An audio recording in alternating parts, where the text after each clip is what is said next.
الكريم أما بعد فقد قال الله تعالى في كلامه المجيد الفرقان الحميد أعوذ بالله من الشيطان الرجيم بسم الله الرحمن الرحيم يا معشر الجن والإنس ألم يأتكم رسل منكم يقصون عليكم آياتي وينذرونكم لقاء يومكم هذا صدق اللہ العظیم۔ محترم بزرگوں، دوستو، جنت کے سلسلے میں جو بات چل رہی ہے کہ جن اور انسان،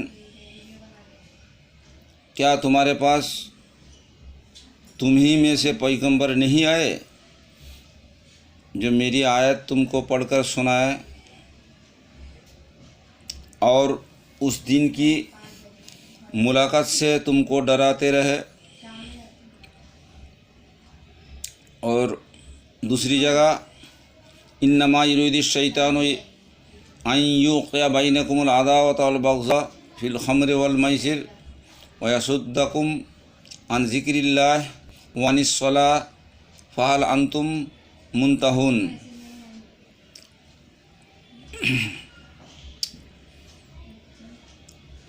شیطان ہی چاہتا ہے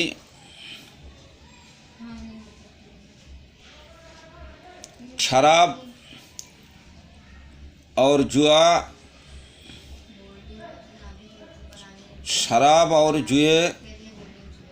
سے تم میں آپس میں دشمنی اور کینہ پیدا کر دے۔ شراب اور جوئے سے تم لوگ کو بیچ میں، تم لوگوں کے درمیان میں دشمنی اور کینہ پیدا کر دے، اور تم کو اللہ تعالیٰ کی یاد اور نماز سے باز رکھے۔ تو اب بھی تم باز آتے ہو یا نہیں؟ بہت ساری جگہ قرآن میں اور بھی کچھ خاص آیتیں ہیں۔ یا ایھا الذین آمنوا لا تتبعوا خطوات الشیطان ومن یتبع خطوات الشیطان فإنہ یأمر بالفحشاء والمنکر۔ یا ایھا الذین آمنوا، ایمان والو، شیطان کے قدم بقدم مت چلو، اور جو کوئی اس کی پیروی کرے گا وہ گمراہ ضرور ہوگا، اس لیے کہ وہ تو بے حیائی اور بری ہی کام کرنے کو کہے گا۔ تو محترم بزرگوں، دوستو، جنت کے سلسلے میں جو بات چل رہی ہے، جو بات ہو رہی ہے کہ اللہ تعالیٰ نے قرآن مجید کا اندر لفظ جن کے 22 جگہ میں فرمایا، اور الجان 7 مرتبہ، اور لفظ شیطان 68 مرتبہ،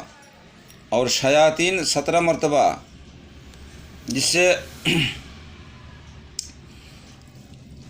کہ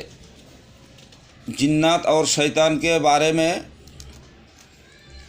اس سے بھی پہلے آپ لوگوں سے ایک حدیث میں ہے کہ عبداللہ ابن مسعود رضی اللہ تعالیٰ عنہ کہتے ہیں کہ نبی کریم صلی اللہ علیہ وسلم نے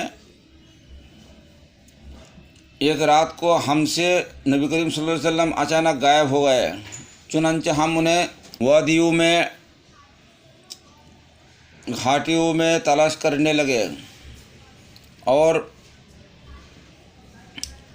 آپس میں ہم نے کہا کہ شاید اللہ کا رسول صلی اللہ علیہ وسلم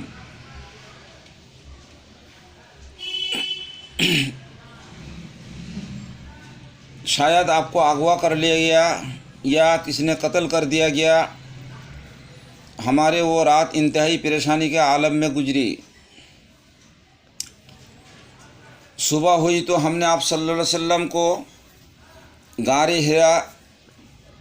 کی جانب سے آتے ہوئے دیکھا، تو ہم نے آپ صلی اللہ علیہ وسلم کو بتایا کہ رات آپ اچانک ہم سے غائب ہو گئے تھے، تو ہم نے آپ کو بہت تلاش کیا، لیکن آپ نہ ملنے پر رات بھر پریشانی رہے۔ تو آپ صلی اللہ علیہ وسلم نے فرمایا کہ میرے پاس جنت کا ایک نمائندہ آیا تھا، تو میں نے اس کے ساتھ چل پڑا اور جا کر انہیں قرآن مجید پڑھ کر سنایا۔ پھر آپ صلی اللہ علیہ وسلم نے ہمیں لے کر اس جگہ پر گئے اور ہمیں ان کے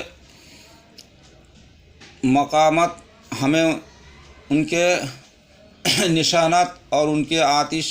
کے علامت دکھائے، اور آپ صلی اللہ علیہ وسلم نے یہ بھی بتایا کہ جنہوں نے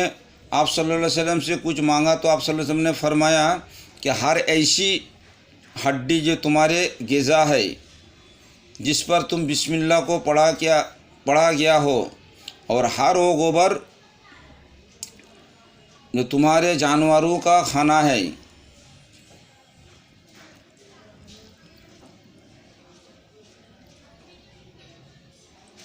پھر آپ صلی اللہ علیہ وسلم نے ہمیں کہنے لگے کہ تم ہڈی اور گوبر سے کے ساتھ استنجا مت کیا کرو، کیونکہ وہ تمہارے جین بھائیوں کا کھانا ہے۔ تو محترم بزرگ دوستو، جنات کے حالات کے بارے میں کہ جن کہاں رہتے ہیں اور کس کس ٹائم پہ کہاں کہاں انسان کو پریشان کرتے رہتے ہیں، یعنی کس موقع پہ کس ٹائم نکلنا چاہیے، کس ٹائم نکلنا نہیں چاہیے، یہ تمام چیز جب آپ کو اور ہم کو مکمل طور پر جنت کے بارے میں سر سے لے کر کے پیر تک A to Z معلوم ہو جائے تو انشاءاللہ یہ کام ہمارے لیے اور آپ کے لیے بھی آسان ہو جائے۔ وما علینا الا البلاغ۔